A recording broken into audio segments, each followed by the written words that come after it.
football kits. What started out as uniform for players has now become a worldwide phenomenon. Fans around the world wear football shirts on a match day, on holidays, for exercise, and even just every day.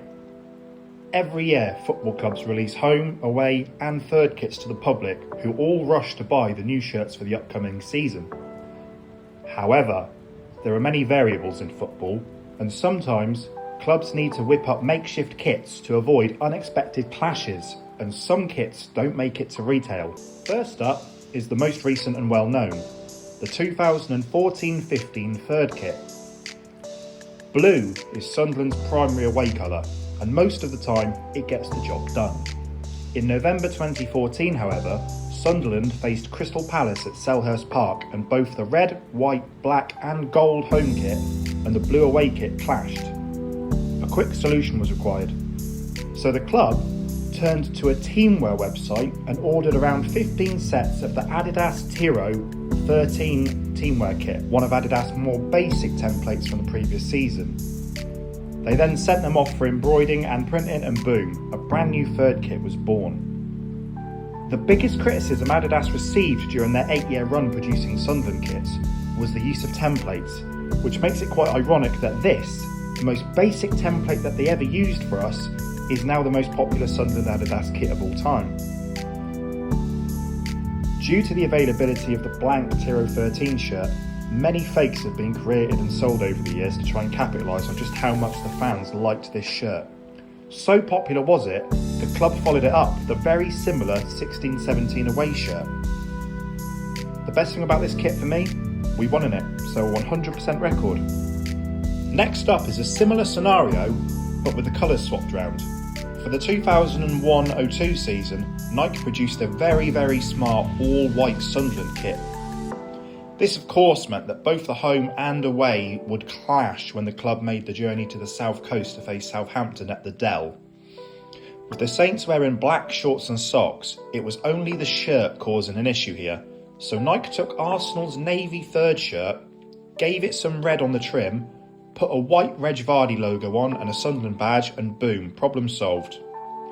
There was no problem on the pitch, however, as Sunderland won 1-0. Claimed afterwards he meant it. One of these shirts sold on eBay for £800 last year. Now, I did get the opportunity to see one of these in the flesh earlier this year, and it is a lovely shirt. Not quite £800 lovely, but lovely nonetheless. Next up is a shirt so obscure the only photo I can find of it is in the Kit Kats book, currently available on Sunderland AFC's official store. Umbro are one of Sunderland's most iconic manufacturers. Their logo was the first one to be emblazoned on the shirts and took pride of place on the 1973 FA Cup shirts.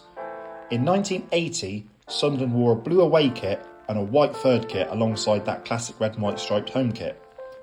All three of these were wonderful. The only issue was all three of them clashed with West Brom's kit when we faced them at the Hawthorns. The solution? Just wear red.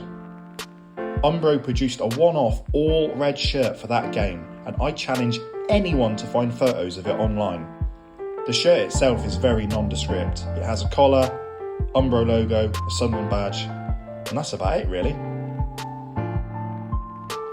Up next is one of our brightest ever shirts.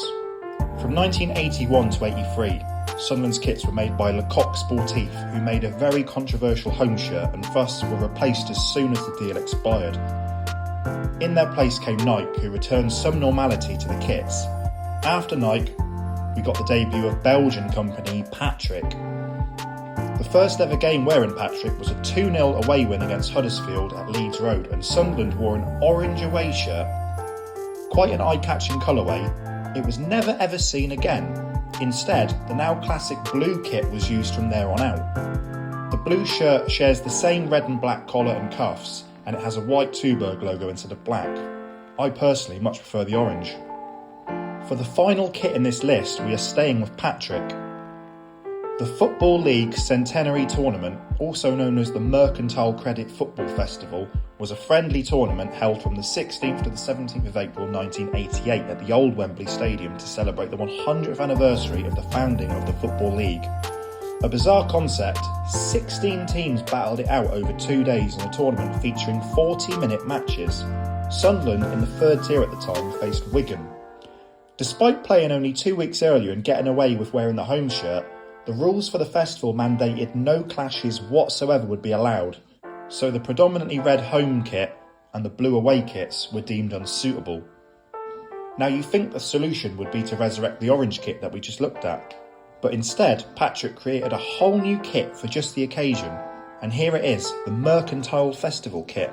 Although the coverage was minimal and thus photos are hard to come by, a few do exist of this kit, most notably this photo of Marco Gabbiadini. This fake gives a somewhat accurate close-up look at it, but in reality the shirt was much more gold shade than this with thinner stripes. This was the first time Sunderland played at Wembley without red and white stripes. It was also the first time not competing in a major cup final.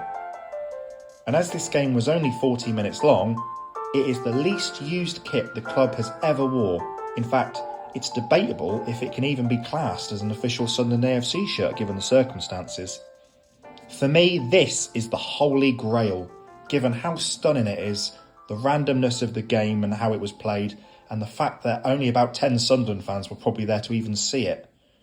Gold dust. So there you have it. That's just 5 kits that Sunderland only got a single run out in. And some of them are better than the shirts that they wore for a whole year.